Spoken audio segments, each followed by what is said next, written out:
எண்ணம் என் இதயம் கொண்டால் ஈட்டி பாய்ந்த நெஞ்சை நோக்குகின்றார்.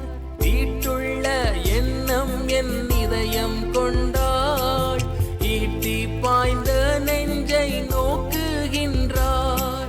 வீண் பெருமை என்னில் இடம் பெற்றால் முள்முடி பார்த்திட ஏங்குகின்றார்.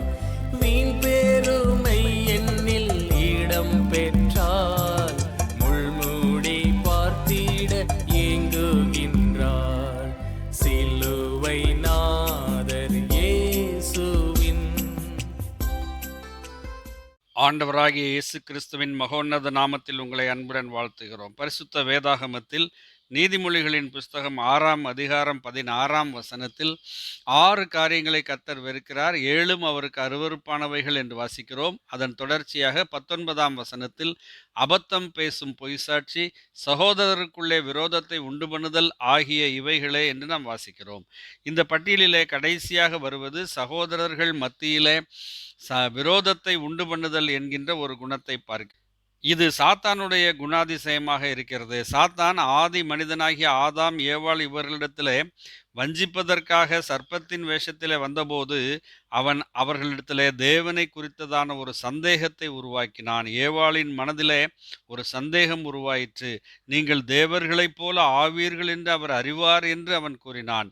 இந்த சந்தேகம்தான் புசிக்கக்கூடாது என்று அவள் தவிர்த்து வந்த அந்த கனியை புசிக்க காரணமாயிற்று. அதன் நிமித்தமாக மனித குலமே பாவத்திற்குள்ளாக விழுந்து போனது.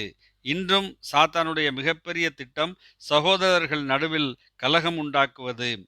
இன்றும் உலகில் ஜனங்களின் மத்தியில் பலவிதமான கெட்ட மற்றும் பொய்யான தகவல்களை பரப்பி வெறுப்பை உண்டாக்குகிறான். பல இடங்களிலே நாம் அந்த விதமாக சண்டைகளும் கலவரங்களும் ஏற்படுகிறதை நாம் இன்றைக்கும் பார்க்கிறோம். அவ்வாறு கலகம் செய்கிறவர்களை, அவ்வாறு சாத்தானுடைய வஞ்சனையினாலே அந்த பிரிவினையை உண்டாக்குகிறவர்களை குறித்து பவுலடியார் எச்சரிக்கிறார். இப்படிப்பட்டவர்களை கவனித்து அவர்களை விட்டு விலக வேண்டும் என்று அவர் கூறுகிறார். சகோதரர்கள் ஒருமித்து வாழ்வது எத்தனை நன்மையும் இன்பமுமாய் இருக்கிறது என்று அவர் தம்முடைய வசனத்திலே கூறுகிறார். தேவன் இறுதியிலே ஆசீர்வாதத்தையும் நித்திய ஜீவனையும் அருள சித்தமுள்ளவராக இருக்கிறார்.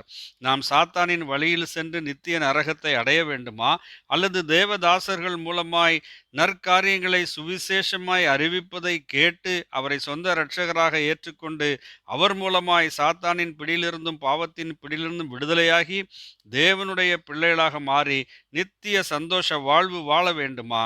நீங்களே முடிவு செய்யுங்கள். தேவன் உங்களை ஆசீர்வதிப்பாராக. ஆமேன்.